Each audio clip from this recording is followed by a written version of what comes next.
Hello, this is Theory of Mind. I'm Carl Carson. We have a very, very special guest with us today. My friend, Matt Wolfboy Wells. Some people say that he is the hairiest powerlifter, possibly human being, east side of the Alps. I totally believe it. It is impressive. My chest hair cowers in the corner when it sees your chest hair.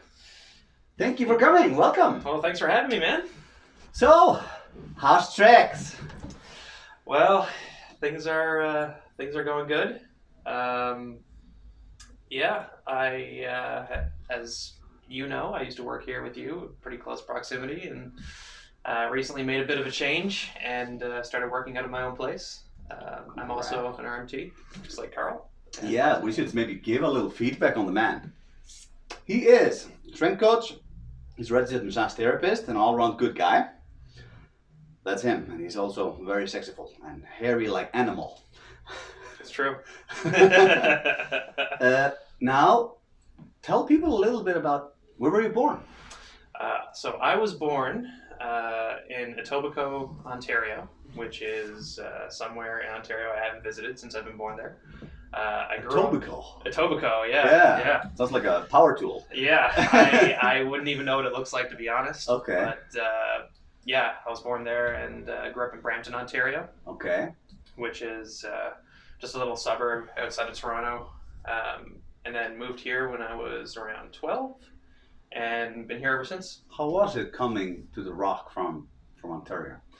You know, it wasn't a big switch because all my family's from Ontario, or from Newfoundland actually. Okay. So I used to visit here every summer before we would come back, so I already had a general idea of what it would be like. Okay. That being said, I always visited the West Coast, so the first time I moved here, when I was 12, the East Coast was a little bit different. I visited here every now and then, but yeah, it was... What did you start? What was the first thing you started to do when you go to Newfoundland?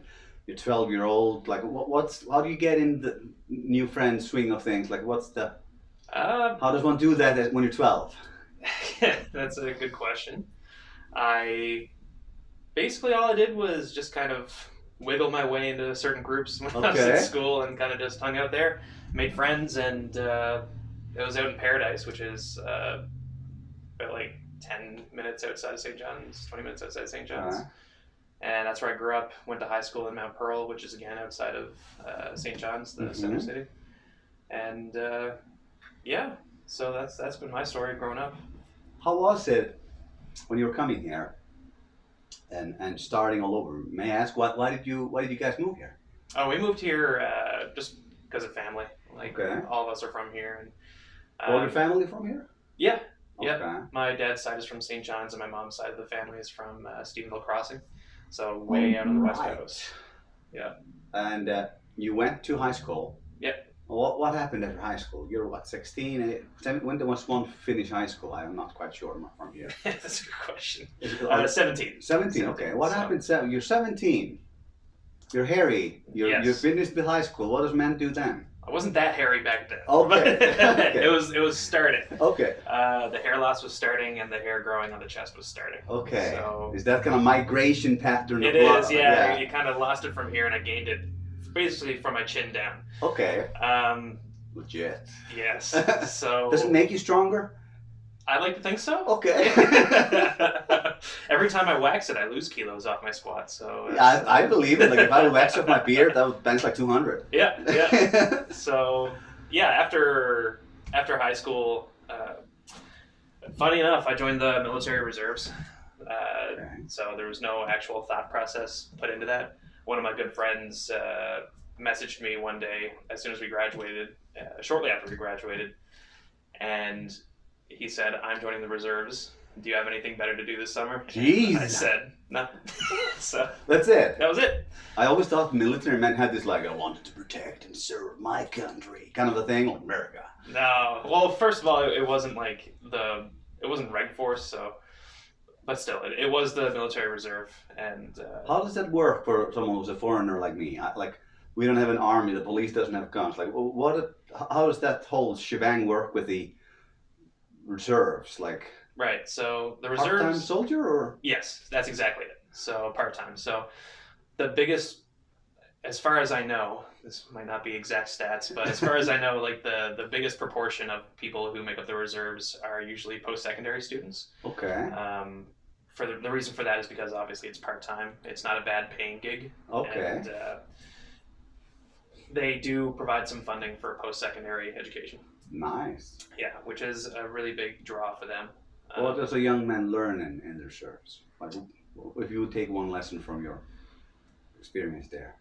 So, when you join the reserves, you go through like and when you join the military in general, you go through like a physical and you go through just some like testing beforehand so they can get a good gauge of to where exactly you would fit in with regards to the like the different types of careers that you can go through in the military. So there's engineers, there's cooks, there's infantry, there's like so many. And I decided to go with infantry because, you know, I didn't really have a plan for going in. It's just my buddy was doing that, so I was like, screw it, I'll do it too. And so there's no real life application directly from infantry to like civilian life. With the engineers, like I'm pretty sure you can put some of that education towards like actual post-secondary engineering degrees and stuff. And medics, obviously, there's real life application if you're a paramedic or if you're going into med school. But for infantry, there's no real direct correlation. So the biggest thing that I took from the reserves was work ethic. Okay. Did you have a good work ethic? Not going in, not at all. How about coming out? Coming out was a big change. So, you know, you learn to push through certain things that you probably wouldn't be able to push through beforehand. And, you know, part of that comes back to just being extremely regimented every day. So getting up at 5 a.m. every day on the dot, going for like a 5 to 10K run. Sometimes that can change with other stuff, but getting up, doing some sort of hard physical activity, and then going right into lectures and then more physical work, and just doing that for quite a bit of time, all the way through basic. And then once you graduate from that, you're kind of in that part-time state where usually once a week you would go in for a parade, and then that weekend you would have some sort of exercise. So what is a parade? Parade, you'd go in, I think, so it's been a couple of years since I've been in, but I think it was like 6:30 you would show up at the base, and you would do about 3 to 3.5 hours of training. And then you would prepare for stuff that you need to do the weekend, if there was any exercises that weekend, or just general. Very different parade than I was thinking about. Yeah. At the end, there's an actual parade, you know, where you march out, you stand at attention, then like you get basically any information that you would need going forward. But yeah, not the whole like flags flying, like music playing parade type thing. Yeah, not so much of that. Yeah. Okay. When did you get out? I got out. Probably, yeah, I got out the same year that I started massage school, so 2016. 2016. Yeah. Okay. Why that going from like reserves to massage? Um, Like it's not like going from like a mechanic to being a engineer or something like that. It's kind of like going from like running with a gun to like massage. Yeah. Yeah, fair question. So at some point at some point during the reserve career and joining up for massage, I started competing in the sport of powerlifting, and I also was in post-secondary. And that's kind of where I started learning about that sport of powerlifting. And then What was 2016? Well, that's when I got out, but long before then I started learning about powerlifting. So I was in the reserves for about 7 years. Okay. So 7 years. Yeah, so from the end of high school up until around 2016, which would be 7 years, yeah, because I... Did you lift were you powerlifting or competing or training, or how was that while you were in the reserves? While I was in, I started off just general strength training, because beforehand it was always just cardio, because you need to have really good cardio to be able to keep up with a lot of people in the reserves. If you ever go on course, they'll take you for like long runs and stuff like that. With backpacks and stuff? Or? Sometimes. Sometimes it's just regular runs, but a lot of the people there are insane cardiovascular health. So trying to keep up with them was always tough. Yeah. But aside from that, I started picking up strength training just because I wanted to get, every like straight male wants to just look good for girls. So that's why I started. Swole. Get swole. Did it work? Well, no. So you were like maybe 18, 19, you want to get swole, you got into powerlifting. Yeah, so I met a bunch of really good guys over at a gym that's actually here in Newfoundland at Reps, and kind of got in with that crew and made some friends for life, and just had a really good time competing.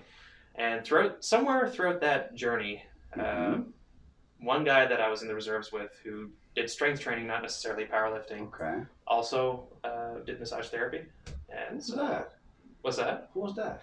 His name was James. Okay. James Desjardins. But I'm not sure where he is now. But yeah, he had massage training of some sort. Anyways, it kind of piqued my interest, and kind of started looking into it from there. Mm-hmm. And I guess the rest is history, because I joined up and finished school and met this guy, and now we're here. Yeah. Good. Yeah, so powerlifting. Yes. It's a big part of your life. Yes.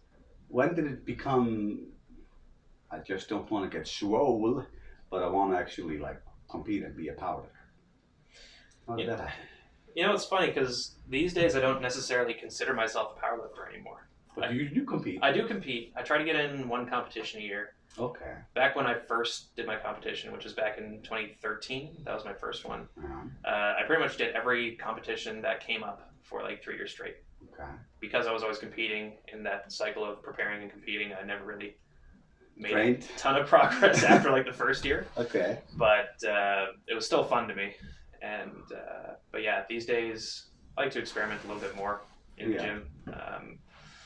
Did you have a powerlifting mentor when you started? Yes. Yeah. When I first started, I was getting coached by a guy here in the city, Tom Keane. He's a multiple world champion.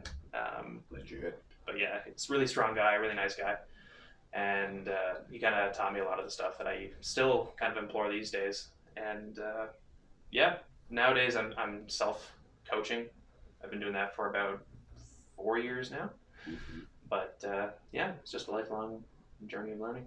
Okay, so you're out of the reserves, you become a massage therapist. Yeah. You get a job. Yeah.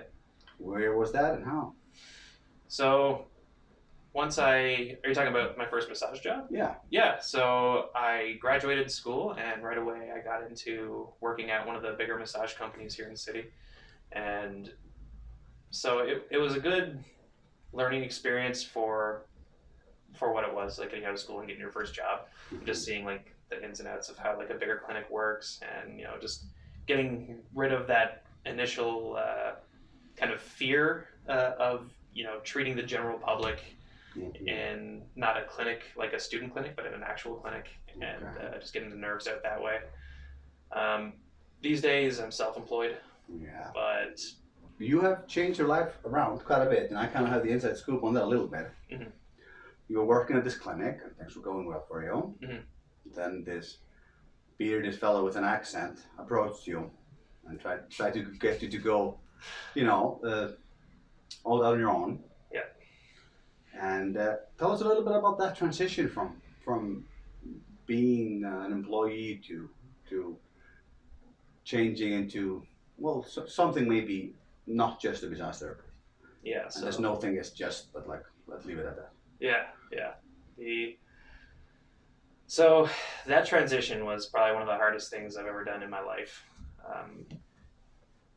Going from being in a relatively safe job to pulling the trigger and just working for myself was very difficult.